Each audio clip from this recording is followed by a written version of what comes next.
The 2022 FIFA World Cup was built on slave labor. Let me explain. Qatar is a pretty tiny country in the Middle East, and it's home to only about 330,000 native Qataris. So when FIFA awarded Qatar the right to host the 2022 World Cup, the government faced a massive problem. If it wanted to host a successful World Cup, it would have to build 7 new stadiums, completely renovate one existing stadium, construct more than 1,000 kilometers of new roads, build a completely new metro system, and build an entire new city to host hundreds of thousands of fans. Being one of the richest nations in the world, the $300 billion price tag for hosting the World Cup wasn't the problem. The problem was finding the people, finding the labor to build it all. See, as a rich oil nation with a GDP per capita of $66,000, very few of those 330,000 native Qataris were interested in doing construction, and even fewer were interested in working hospitality or collecting garbage like a peasant. So what was the Qatar government to do? Hire foreign workers, obviously. But not just any foreign workers, poor desperate workers from South Asia. Not only are they dirt cheap, but there are so many of them that all the Qatar government had to do was open the gates and the slaves would come flooding in. Most of them saw working in Qatar as an opportunity to make more money than they ever could back home. Quote, "I could earn almost double what I earn in Nepal. That is why I went," end quotes, said one Nepali worker that migrated to Qatar. Here was Qatar with the opportunity to lift hundreds of thousands of migrants out of poverty. Here was the government offering them fair salary and housing, and all they had to do was sign the dotted line. But that is where they were sadly mistaken. By the time the first World Cup match kicked off, Qatar was home to more than 2 million migrant workers. But their lives were no better than if they were to have just stayed home. In fact, their lives got much worse. See, instead of paying workers fair salaries and treating them like human beings, the Qatari government did the exact opposite. They turned these migrant workers into modern-day slaves. Slaves that lived in labor camps. Slaves that were never paid on time or what they were promised. Slaves that were abused by their employers by the legal system. And yet, the World Cup was silent. The fans were silent. And the show went on. And now that it's all over, hundreds of thousands of migrant workers are stranded in Qatar with no hope for the future. This is what human rights watchers call modern-day slavery in Qatar.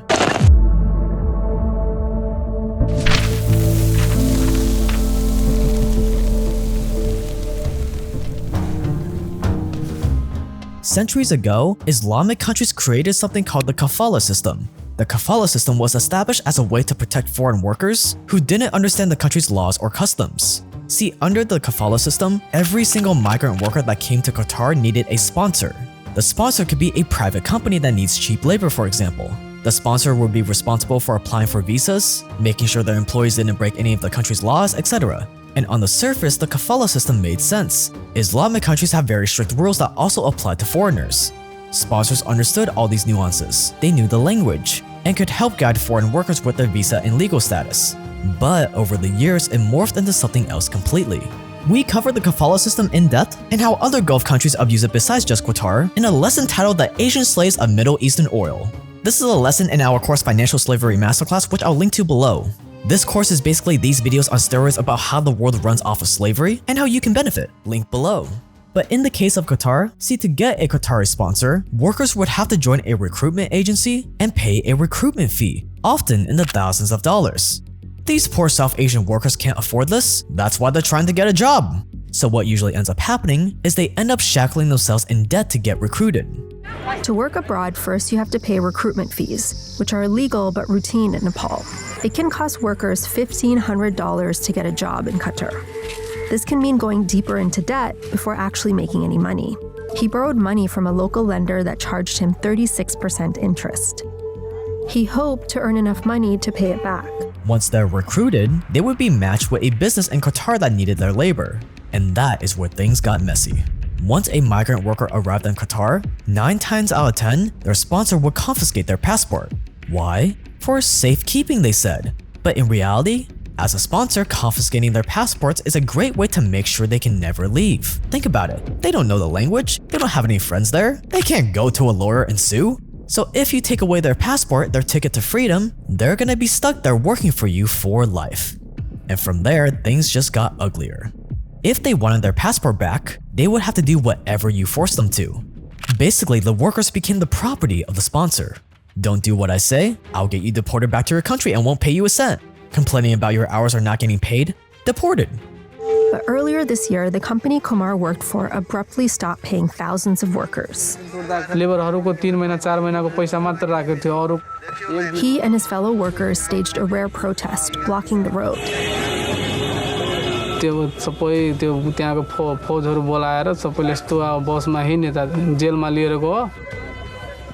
Kumar says he and dozens of others spent more than a week in jail, and then police escorted them to their labor camp. The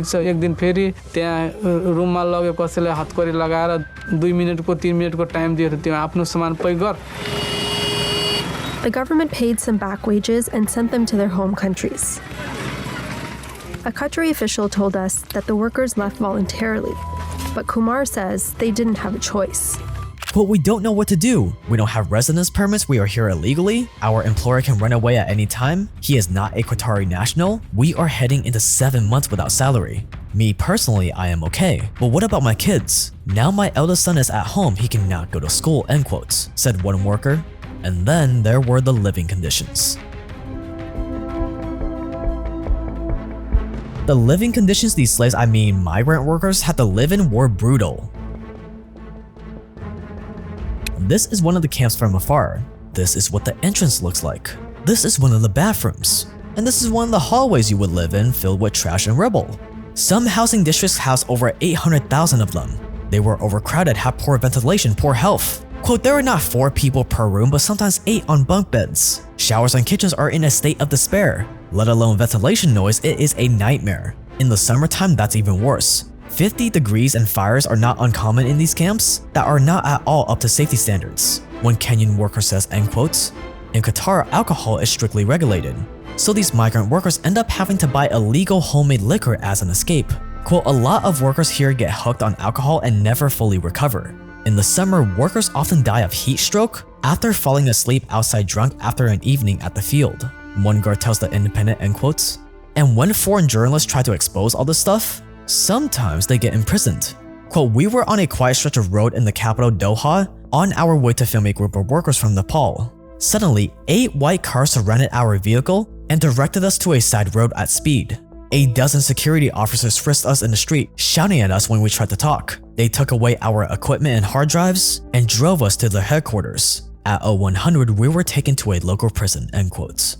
Quote, BBC journalist Mark Lobo says he spent 2 nights in prison, and the BBC says its equipment has not yet been returned. A Qatari government statement said the BBC crew was detained because it trespassed on private property, end quotes.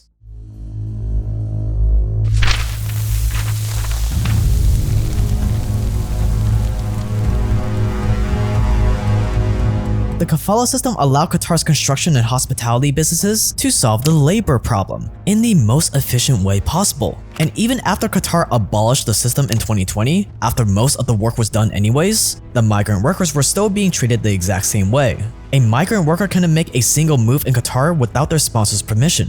Want to quit and go home? Sorry, I have your passport. And your contract doesn't end until 2 years from now. Want to switch to a different job where you can actually get paid on time? Whoops! You need my permission to change jobs and I'm not giving it. Even workers who were seriously ill were denied the right to take sick leave or go home.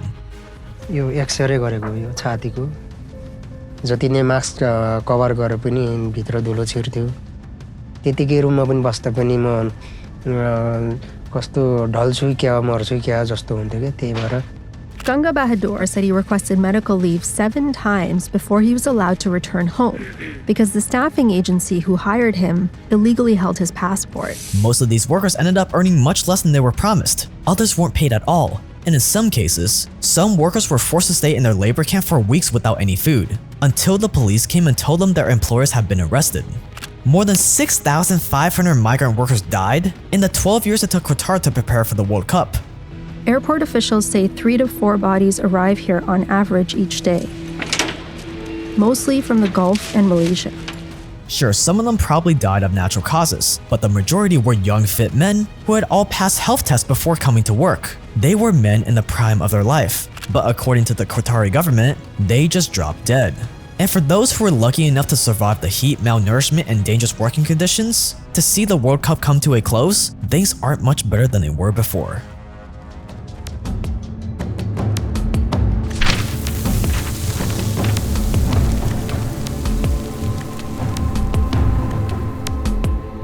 With the World Cup officially over, most migrant workers in Qatar are still in debt. Recruitment fees, living costs, and not being paid their salaries on time has made it impossible for most of them to use the little money they made to actually pay off their debts. Most migrant workers in Qatar made just around $200 a month, and after taking out thousands of dollars in loans just to get to Qatar, they're no better off today than they were 12 years ago.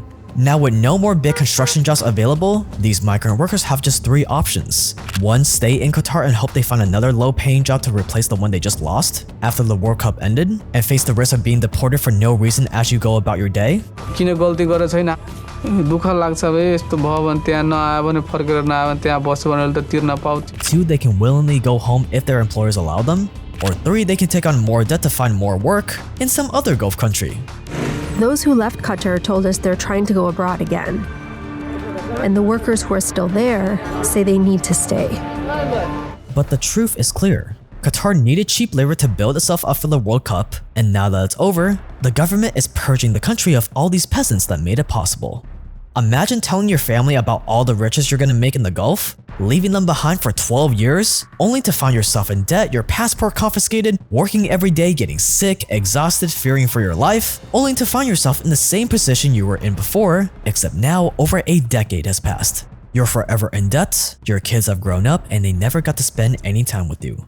That is the reality of most of Qatar's migrant workers today. Despite the risks and the sacrifices, most of the workers who spoke to us say they felt forced to continue, trapped between poverty and debt, and the difficult or dangerous jobs they just can't afford to lose.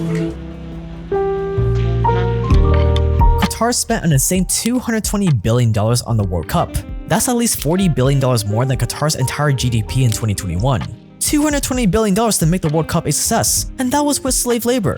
But think about how much more it would have cost if Qatar wasn't able to use slave labor, if they actually had to pay fair salaries to the migrant workers. It just would have not been feasible. Qatar's World Cup would have never been possible without slave labor. And the scariest thing is that it's not just Qatar. All the biggest governments of the world, all the biggest corporations, they've all gone to where they're at because of one thing: slavery. But not traditional slavery with whips and chains, but with financial slavery, like what Qatar did. And if you want to reach the same heights of money and power, this is something you're gonna have to learn and be aware of yourself. The problem is this has always been kept a closely guarded secret for obvious reasons, but not anymore. Because once I realized all of this after years of researching and making these videos, I knew I had to expose it all. So I compiled all my research into something called Financial Slavery Masterclass.